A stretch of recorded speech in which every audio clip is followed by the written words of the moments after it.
टिड्डा जोशी। एक थे जोशी। वे ज्योतिष तो जानते नहीं थे, फिर भी दिखावा करके कमाते खाते थे। एक दिन वे अपने गांव से दूसरे गांव जाने के लिए रवाना हुए।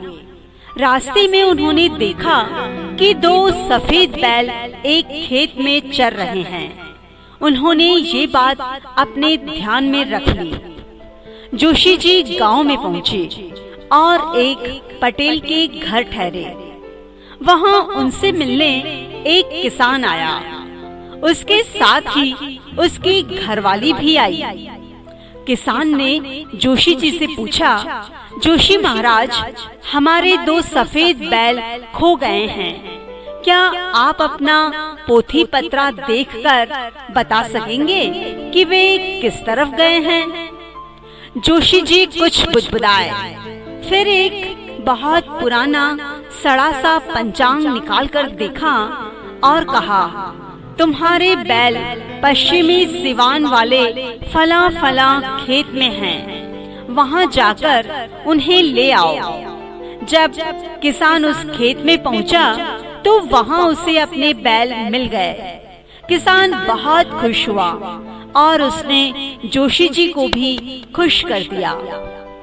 दूसरे दिन जोशी जी की परीक्षा करने के लिए मकान मालिक ने उनसे पूछा, महाराज, अगर आपकी ज्योतिष विद्या सच्ची है तो बताइए कि आज हमारे घर में कितनी रोटियां बनी थी।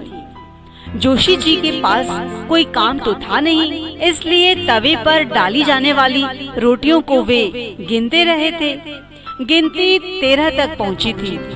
इसलिए अपनी विद्या का थोड़ा दिखावा करने के बाद उन्होंने कहा, पटेल, आज तो आपके घर में 13 रोटियां बनी थी। सुनकर पटेल को बड़ा आश्चर्य हुआ। इन दो घटनाओं से जोशी महाराज को सारे गांव के लोग जानने लग गए। उनका नाम चारों तरफ फैल गया। गांव के लोग उनके पास ज्योतिष संबंधी बातें पूछने के लिए आने लगे।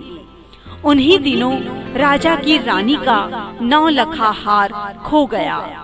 जब राजा ने जोशी जी की कीर्ति सुनी तो उन्होंने उसे बुलाया।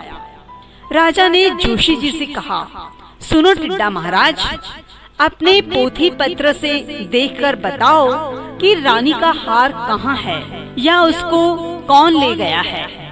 अगर हार मिल गया तो हम आपको निहाल कर देंगे। जोशी जी गहरी सोच में पड़ गए। राजा ने कहा, आज की रात आप यहाँ रहिए और सारी रात सोच समझकर सुबह बताइए। याद रखिए कि अगर आपकी बात गलत निकली तो आपको कोल्हू में पेर कर आपका तेल निकलवा लूंगा। रात ब्यालू करने के बाद टिड्डा जोशी तो बिस्तर में लेट गए, लेकिन उन्हें नींद नहीं आई। मन में डर बैठ गया था कि सवेरा होते ही राजा कोल्हू में पेर कर तेल निकालेगा। वह बड़े बड़े नींद को बुला रहे थे, कह रहे थे, ओ नींद रानी आ जाओ नींद रानी आ जाओ। बात ये थी कि राजा की रानी के पास नींद रानी नाम की एक दासी रहती थी और उसी ने रानी का हार चुराया था। जब उस दासी ने टिड्डा जोशी को नींद रानी आ जाओ कहते हुए सुना तो वह एकदम घबरा गई। उसे लगा कि अपनी विद्या के बल से ही टिड्डा जोशी को उसका नाम मालूम हो गया है। बच निकलने के विचार से नींद रानी ने हार टिड्डा जोशी जी को सौंप देने का निश्चय कर लिया।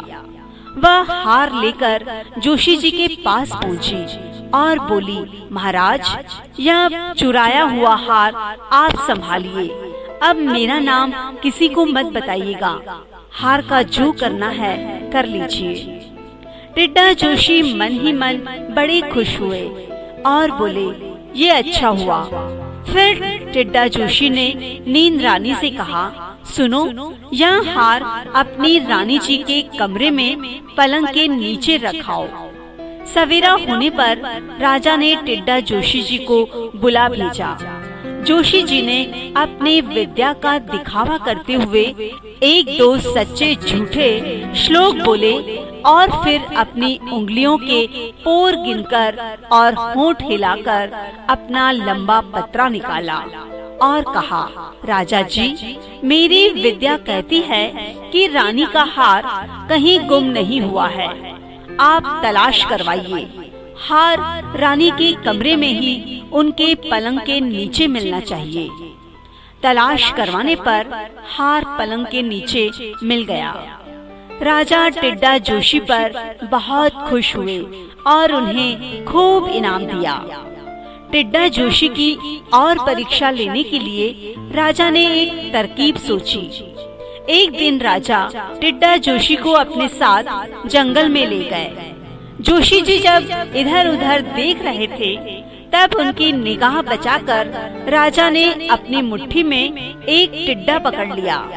फिर मुट्ठी दिखाकर टिड्डा जोशी जी से पूछा, टिड्डा जी, कहिए तो मेरी मुट्ठी में क्या है?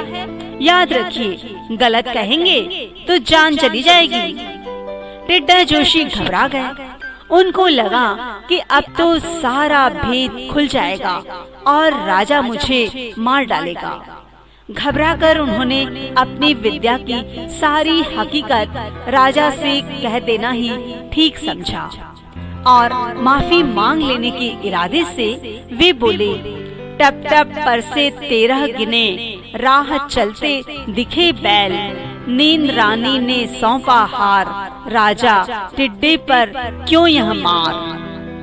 जैसे ही टिड्डा जोशी ने यह कहा, वैसे ही राजा को भरोसा हो गया कि जोशी महाराज तो सचमुच ही जोशी हैं। राजा ने अपनी मुट्ठी से टिड्डे को उड़ा दिया और कहा, वाह जोशी जी वाह, आपने तो कमाल कर दिया।